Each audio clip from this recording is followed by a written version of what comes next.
رئیس جمهور قبلی قزاقستان نورسلطان نظربایف که از زمان شروع اعتراضهای خونین در کشورش در طول تقریبا 3 هفته اخیر یگان بار در مظهر عام ظاهر نشده بود، روز 18 ینور بار اول با یک پیام ویدیویی به مردم مراجعت کرد. نظربایف حوادث اخیر و حمله به یک پارچگی قزاقستان نامید و وجود کدام مناقشه بین دایره‌های حاکم در کشور را رد کرد و گفت تمام قدرت در دست پرزیدنت کنونی قاسم ژامارت توقایف بوده.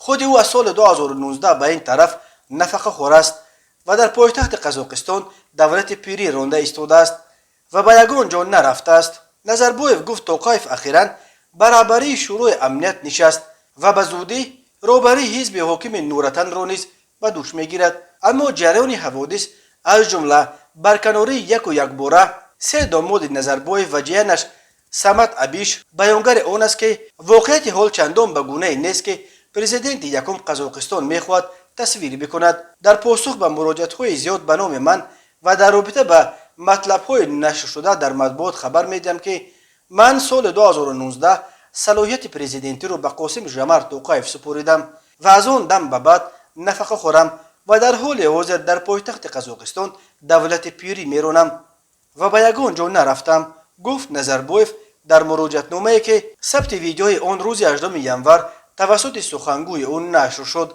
سر و صداها درباره اختلاف و مناقشه بین دایره‌های حاکم قزاقستان را نظربایف کاملا بی اساس نامید و گفت پرزیدنت قاسم ژامارت توقایف تمام قدرت را در دست دارد. او رهبر شورای امنیت است.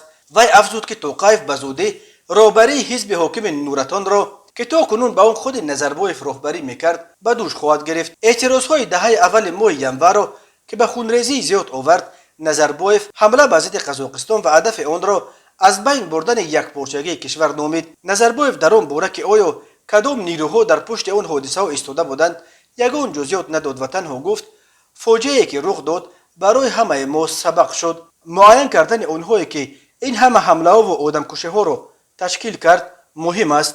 ولی هرچند که نظربایف 81 ساله کوشش میکرد خود را آرام و خرسند نشان دهد، ولی جریان حادثات نشان میدهد که تلاطم تحولات دیگر به گونه نیست که رهبر سابق قزاقستان میخواهد تصویر یا تصور کند. طوری به نظر میرسد عوض شدن سمت سو را خود او هم درک میکند، چون که نظربایف در سخنرانیش همان طوری که توقایف در بیانیه‌های اخیرش میکند نیز از بردن نام پایتخت که رسما به شرف او نورسلطان نامش کردند خودداری کرد و تنها عباره پایتخت قزاقستان را به زبان آورد.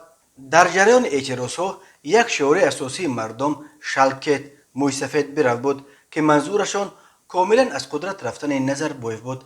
در آن روزها اعتراضگران به گردن هیکل نظربایف در شهر تلد قرغان سیم بسته آن را از بیخ کندند. همچنین سروزیر سابق کریم مسیموف که سالهای آخر رئیس کمیته امنیت ملی بود و یکی از یاران نزدیک نظربایف به شمار میرفت، با 2 معاونش با اتهام سنگین خیانت به دولت و کوشش غصب به زوری حکومت به حبس گرفته شده.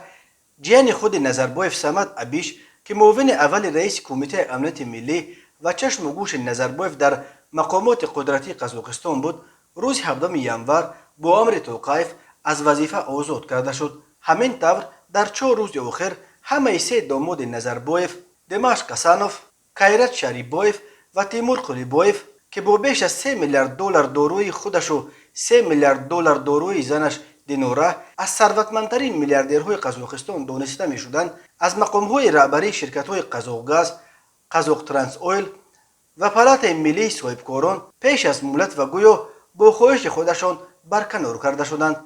نورسلطان نظربایف که از سال 1989 بر قزاقستان رهبری میکرد، ماه مارت سال 2019 رسما مقام پرزیدنتیش را به توقایف سپرد، ولی از پس پرده همچون پیشوای ملت رئیس شورای امنیت و رهبر حزب حاکم همچنان امور ریاست کشور را در دستان خود نگاه داشته توقایف را عملا به یک نوع پرزیدنت نمایشی تبدیل داده بود. ولی ناظران امور بر اینند که اعتراضهای اخیر نقطه آغاز پایان دوران نورسلطان نظربایف در قزاقستان شد.